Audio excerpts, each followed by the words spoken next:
We are the species that explores, that fashions vessels to carry us into the unknown. We sailed the planet of our birth, saw its wonders, and made it home. And it wasn't enough. We built flying machines to explore higher, faster, farther. Heroes flew them beyond what once seemed possible. And it wasn't enough.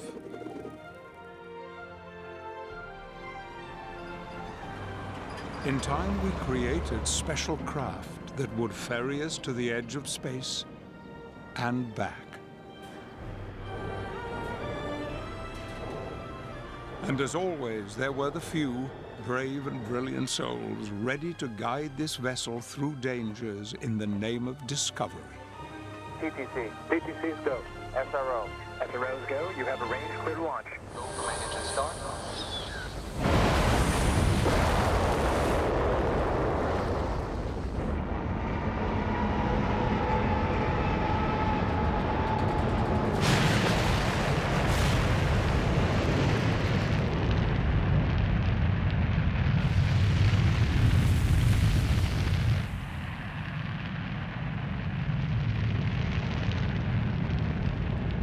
Using the space shuttle, we built an unprecedented outpost in the heavens.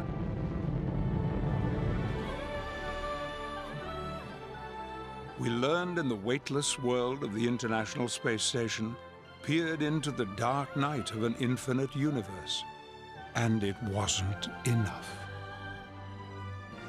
Now we are fashioning vessels to set off on our greatest adventure of exploration ever, to Mars and beyond.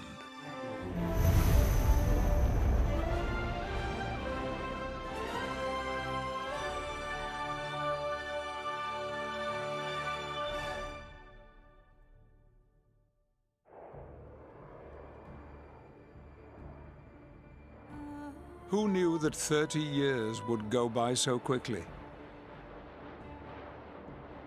That these unique spacecraft would leave in their wake a public captivated by their achievements. A planet poised at the brink of deep space exploration.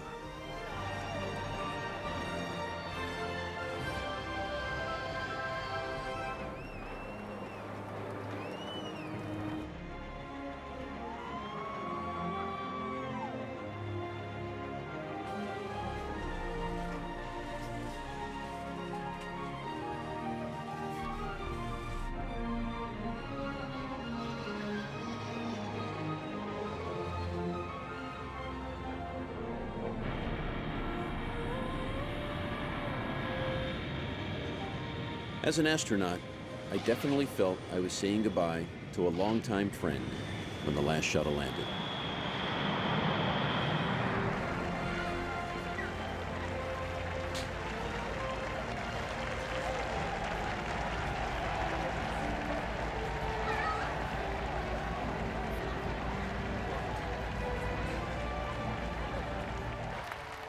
My name is Chris Ferguson. I was lucky enough to fly on 3 shuttle missions, one of them on Endeavour. So it's no surprise that I wanted to be there when she was headed for her new home at the California Science Center in Los Angeles. From the look of it, you might think it took as much engineering to get Endeavour through the streets of LA as launching her into orbit.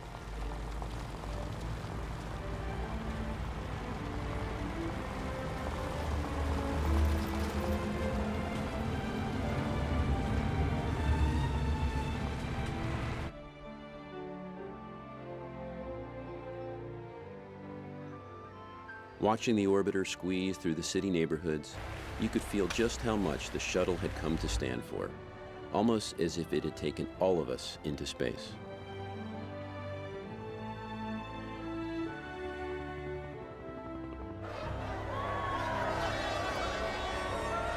I sure don't want the world to forget this remarkable spacecraft and those who built it, and the legacy they left, lighting the way toward our next frontier in space. The shuttle was the first reusable piloted spacecraft. And its engineering and software was so bulletproof it could be flown by computers less powerful than today's smartphones. 200. 100. At 235 miles per hour, the shuttle had the fastest touchdown speed of any flying vehicle ever built. When you glide 220,000 pounds of spacecraft to a no-power landing, the gear hits with a major whomp. Touchdown. Conceived in the 1970s as a kind of wing delivery truck to build a United States low Earth orbit space station, Give you a payload ID of 1. the shuttle actually flew more than a decade beyond original expectations. It was the shuttle program that allowed us to do real ongoing work in space, to put delicate equipment into orbit, and to retrieve and fix that equipment when things went wrong.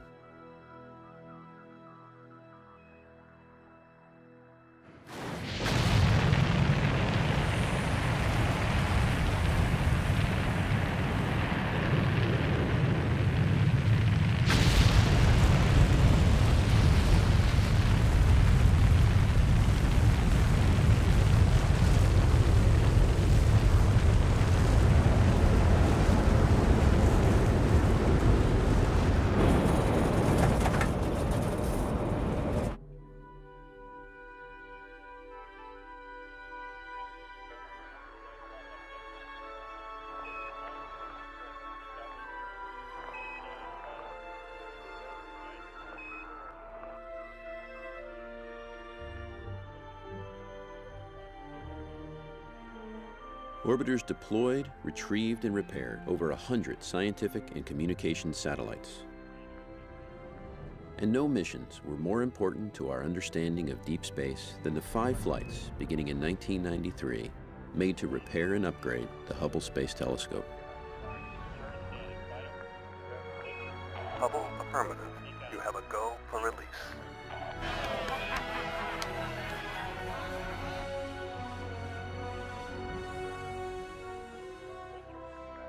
I think history will view the Hubble Space Telescope as one of the crowning achievements in astronomy.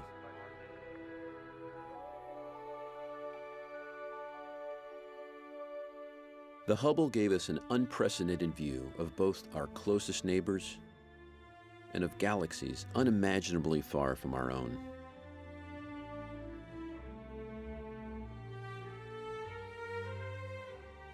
Further space telescope investigations have revealed that the number of Earth-like planets capable of harboring liquid water is vastly greater than scientists once calculated.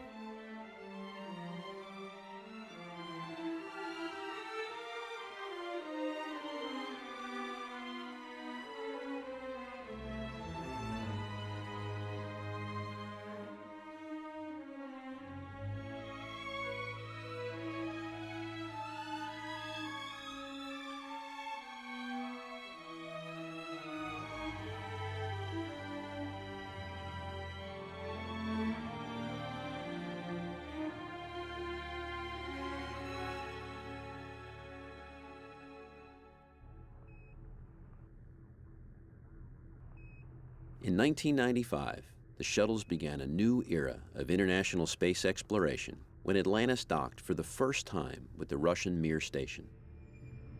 8 inches. 10.07. 106. 4 inches. Now we have captured.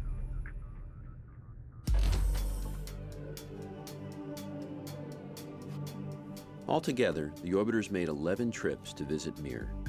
These missions established a level of international cooperation and expertise that continues to this day. Though Mir no longer orbits Earth, the shuttle proved itself as a brilliant reusable tool that allowed us to live, build, and do science in the weightless environment of space.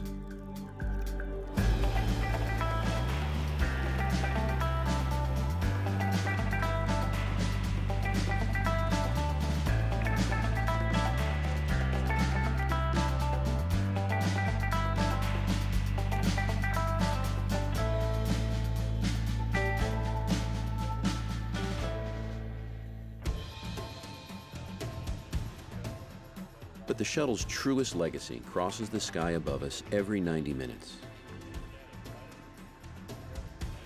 The International Space Station could never have been built without the shuttle's payload and spacewalk capabilities.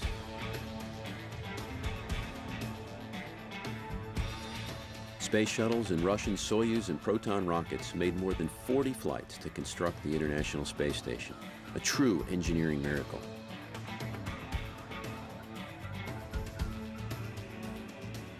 All three of my orbiter missions were to the ISS.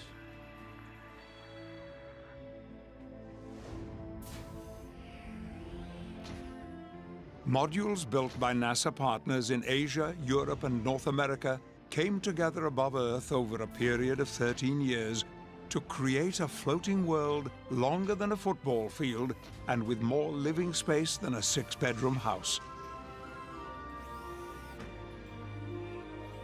A typical ISS mission requires an astronaut to live 6 months on board. But some crew members will spend a year learning even more about the very real physical and psychological stresses of long-term separation from Earth. These missions and the 15 nations that designed, built, and crewed the ISS forever changed space exploration into a cooperative international program and made a true home and science lab like no other.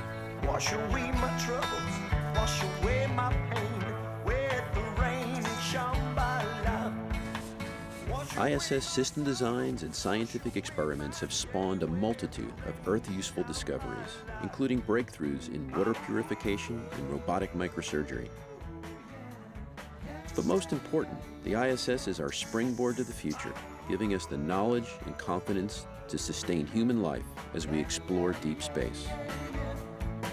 Everyone is helpful, everyone is kind. Life on ISS is all about getting the job done and having a little fun. Everyone is lucky, everyone is so kind. On the road to Shambhala.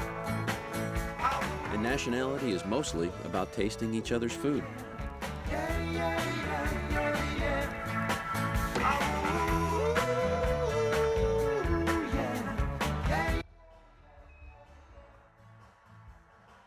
Through 3 decades of camaraderie and dedication, 355 people rode the shuttle into history. They circled the Earth 21,000 times, and it all came to seem routine. Until it wasn't. 1 minute 15 seconds. Velocity 2,900 feet per second. Altitude 9 nautical miles. Downrange distance 7 nautical miles. This shuttle mission will launch. My God, there's been an explosion. Flight controllers here looking very carefully at the situation.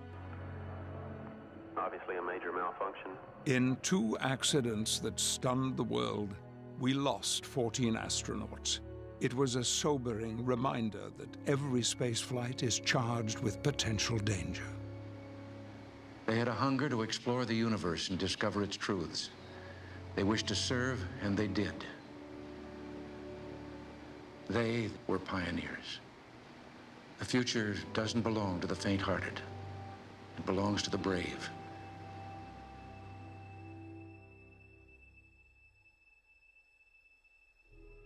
The world mourned, but pushed on, because the accomplishments of the Space Shuttle and the International Space Station were full of life-changing promise. In memory of our lost heroes, the global space community pulled together to reignite the future of both programs. Who could ask for a better ending to my career as an astronaut than getting to fly the last shuttle mission on Atlantis and a final visit to the ISS?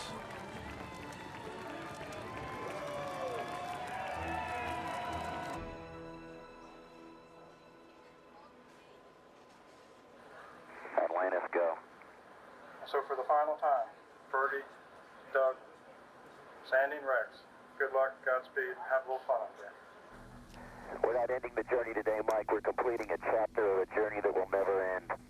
You and the thousands of men and women who gave their hearts, souls, and their lives for the cause of exploration have rewritten history. Let's light this fire one more time, Mike.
Though the shuttles no longer fly, I never miss a chance to see Atlantis at the Kennedy Space Center.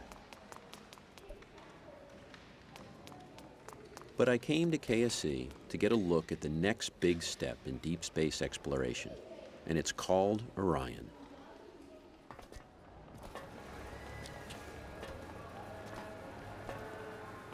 Here, in the giant operations and checkout clean room, the new Orion multi-purposed crew vehicle is coming together. What an impressive vehicle. Look at that. It's beautiful. Oh, it's gorgeous. I'd love to climb in there. Orion is a true deep space exploration craft designed to carry astronauts of the future back to the moon, to asteroids, and even to Mars.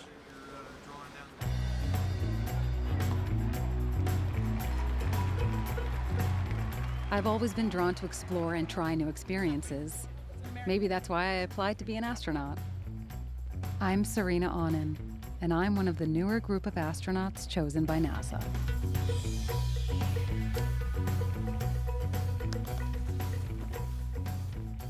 Like the rest of my class, I'm absolutely honored and humbled to be here, and it's great to be a part of this team.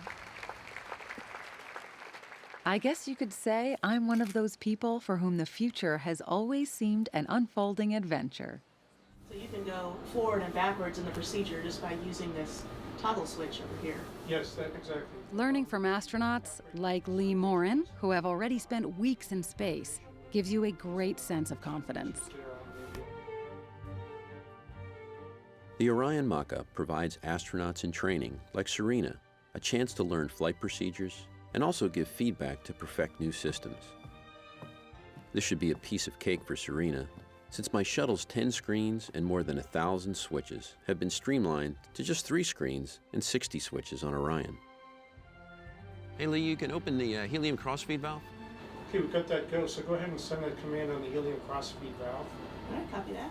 And the shuttle's 100 pounds of flight manuals and checklists have been reduced to, well, 0, since Orions are all on computer. Stand by and we'll evaluate. But even with all these improvements, to get Orion into deep space, we're gonna need a bigger rocket. When NASA's giant space launch system built by Boeing is complete, the rocket will stand as tall as a 38-story building and make more than 9 million pounds of thrust, enough to lift 22 elephants into space. For deep space expeditions, the SLS will need to lift 5 key mission components beyond low Earth orbit. Since Orion is too cramped for a 6-month journey to Mars, one solution being developed is an inflatable habitat to house the crew en route. A solar electric propulsion device will provide continuous power for the round-trip journey. A lander craft will carry the crew from their orbit above Mars down to the planet's surface. Months later, an ascent vehicle will lift the crew back up to the orbiting Orion for the return trip to Earth. But even using the most sophisticated future spacecraft, a 2.5-year round-trip journey to Mars will present new challenges to the human body. I wanted to thank the Indiana State Museum for having me here. It is an absolute pleasure.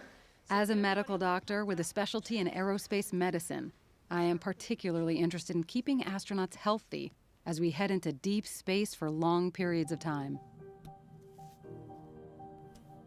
Our experience with more extended weightlessness on the ISS has shown us that the human body will face challenges during lengthy journeys to deep space. Key issues are muscle and bone loss, which can start after just a few days of weightlessness, along with degrading of vision for some astronauts. We now know that exercise is the antidote for most problems caused by weightlessness. And I mean exercise, about 2 hours a day. But even so, the first explorers to Mars will need to rest at least a few days after landing on the planet to readjust to walking, though Mars has less than 40% of Earth's gravity. Radiation is another risk in deep space.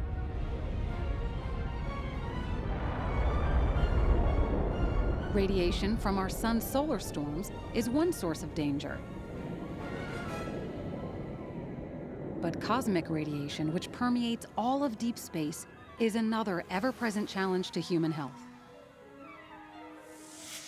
Sections of Orion, as well as the transit habitat, will have to serve as a shelter in the case of a major solar flare.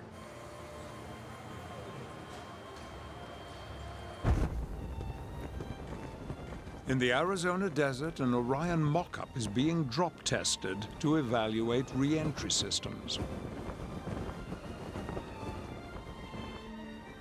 On returning from deep space, Orion will enter our atmosphere more than 50% faster than shuttles or Soyuz capsules, and generate 5 times more heat. So perfecting her parachute deployment and heat shield is key to crew survival.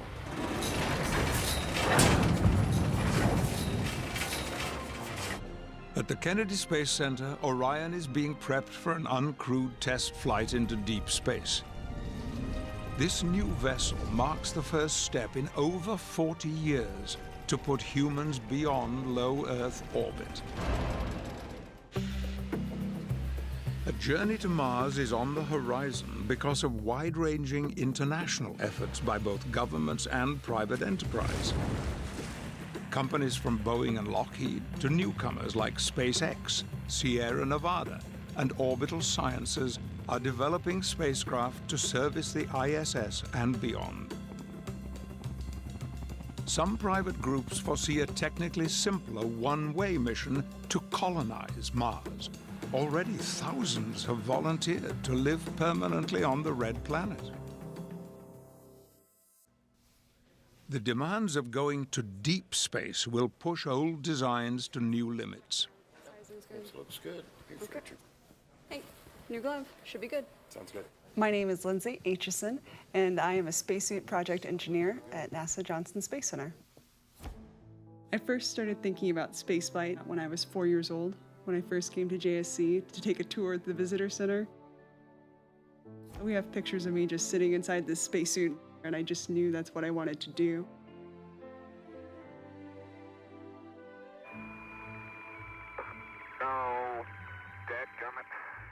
When the Apollo suits were first done, those were very short duration EVAs. We didn't have a lot of mobility in that suit, so when you see those astronauts hopping around on the lunar surface, it's not because they themselves are clumsy or that the gravity is just impossible to deal with. We didn't give them enough mobility in the suits, so we learned a lot from that. For the next generation suit, there's still a lot that we don't know about what it's going to be like to live and work on Mars every day.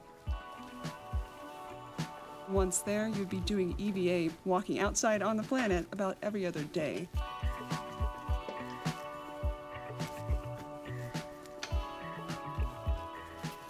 Once we have the hardware in-house, we become the experts of how that hardware works, what it does, and how it meets the needs for our next phase of our mission design.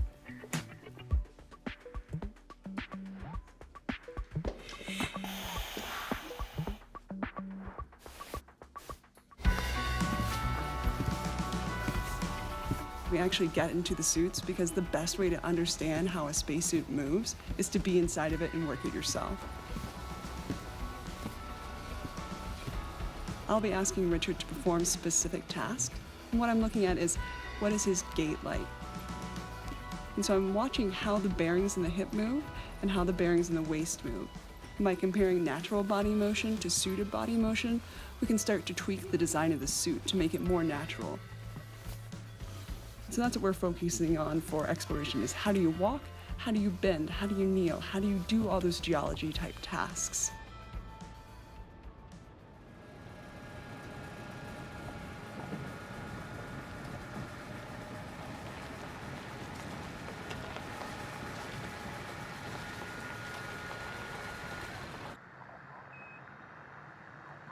So one of the big problems they had in Apollo was all of that dust on the lunar surface. It stuck to everything. When the guys would come back inside of the lunar module at the end of their EVAs, taking off their suits, there was dirt everywhere. There was dirt on themselves. It was just gross, right?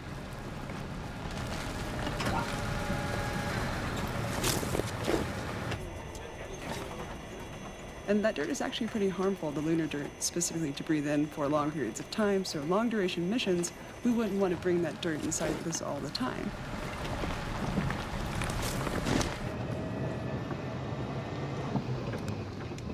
All right, Richard, nice job. Time to come on in. So one of the key concepts we're looking at for lunar and even Martian missions is using what we call a suit port.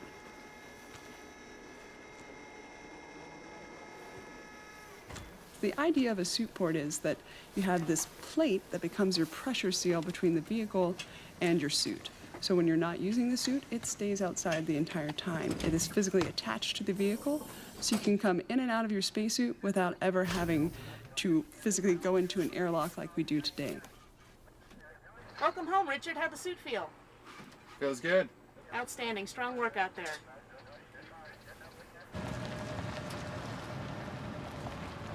Driving a space exploration vehicle on dry land is great training for deep space missions of the future. But driving a mini-sub was even more exacting.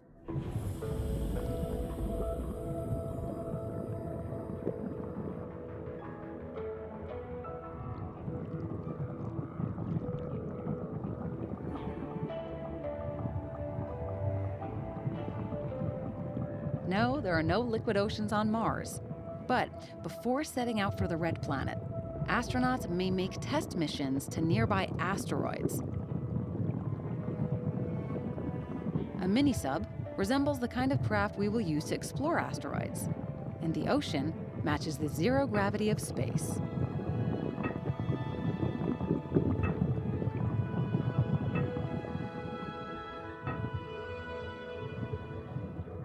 This NEMO 16 mission marks the 16th time NASA has trained at the Aquarius Lab, which is anchored 60 feet underwater off Key Largo in Florida.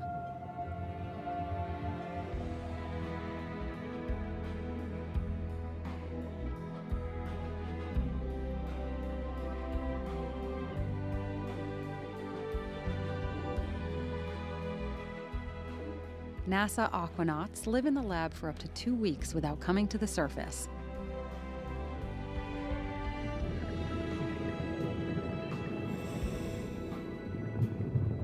This allows us to work the entire day and only decompress once at the end of the mission.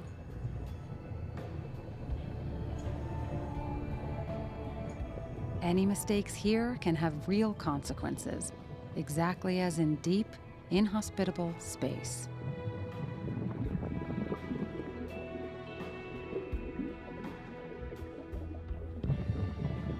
Since asteroids appear to have changed very little since they first formed, they could tell us a lot about our early solar system.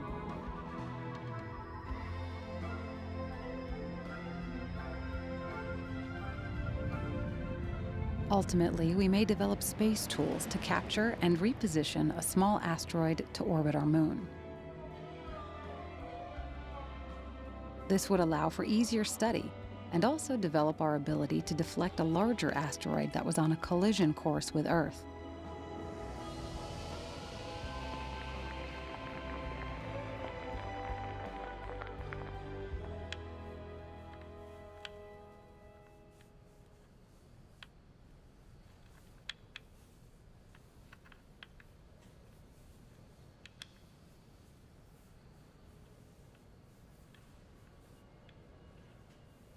This Olympus inflatable habitat, designed by Bigelow Aerospace, is a look at the future of living in space. Jay, this is amazing. How big is that? Thanks. Yeah, it's really big. It's about 2,250 cubic meters interior volume, which is a little over twice the size of the International Space Station. And it looks like it's like 40 feet tall or something. Yeah, it's probably 45 or 50. It's really big. And once you get into space, you just inflate it with air? Right. We bring up huge compressed air tanks that bring up large volumes of air. And this expands out, so the inside is about 16 meters in diameter, and the outside's a lot bigger than that.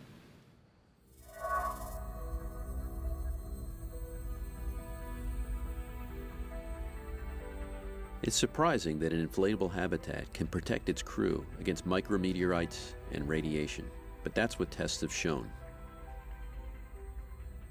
The immense volume of Olympus will provide ample work areas, as well as living space to help maintain crew morale. Supply craft to provide food, fuel, and radiation-protective living space will be landed on Mars well before the first human expedition is launched. We don't know exactly what all the spacecraft will look like, but concepts are under active development. Our infatuation with space exploration is as limitless as space itself.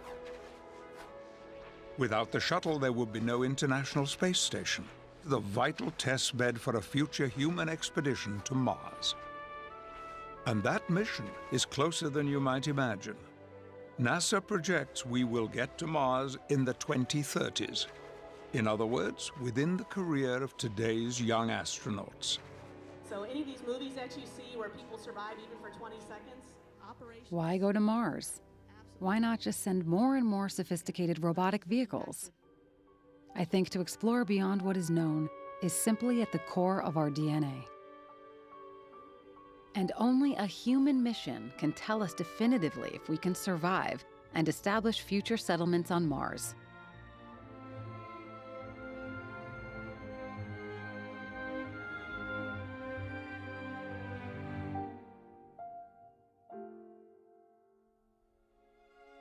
Astronauts exploring the planet may notice and learn things robots could not. Things that could help take us to the next frontiers beyond Mars.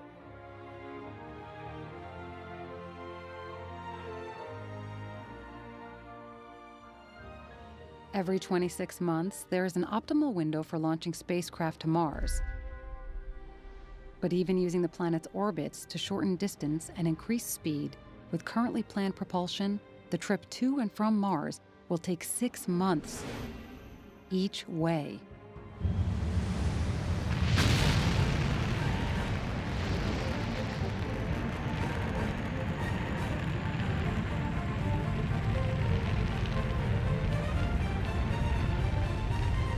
Someday, even more exotic plasma or fusion propulsion could shorten the journey.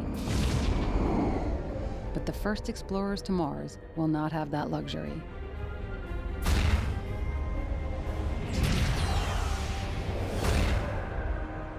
Orion can transport up to 6 passengers, but for a first trip to Mars, it would likely carry no more than 4. While going to and from the Red Planet, Orion and the inflatable habitat will be the astronauts' life support home for flight control, science, and that all-important physical exercise.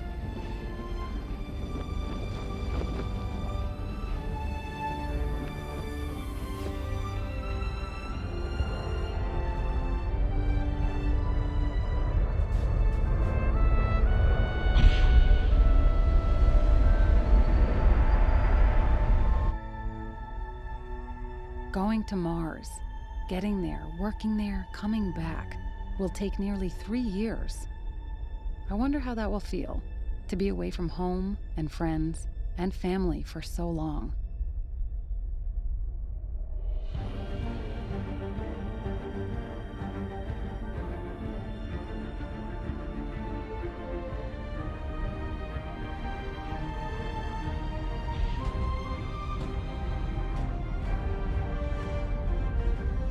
There is no 911 in space. When Orion nears Mars, the spacecraft is 2 years away from any possibility of help from Earth. Even radio communications will take 40 minutes to send and receive, so any equipment failures or other emergencies must be solved by the crew alone.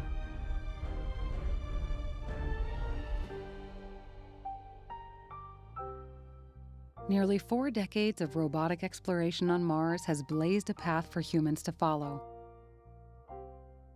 Craft like Pathfinder and Curiosity. Maybe I'll get to kick the dust off their tires.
Though it will be incredibly exciting to land on Mars, our ongoing training in sophisticated simulator labs means it won't feel entirely unfamiliar when we get there.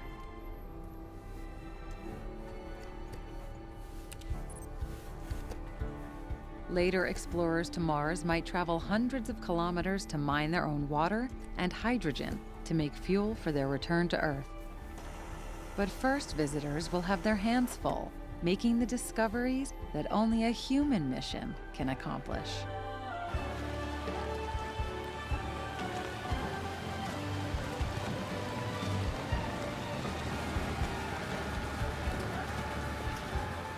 I don't know if I'll ever get to walk and work on Mars, but I may already know some of those who will. Someone who dreams of it, just like me.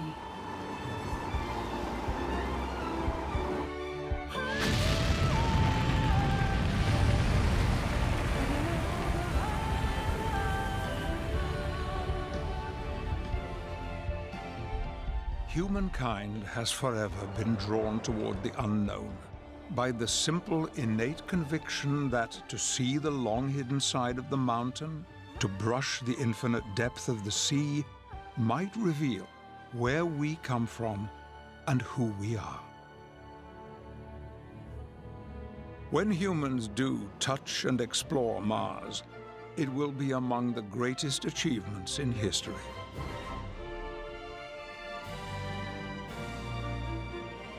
But even that won't be enough.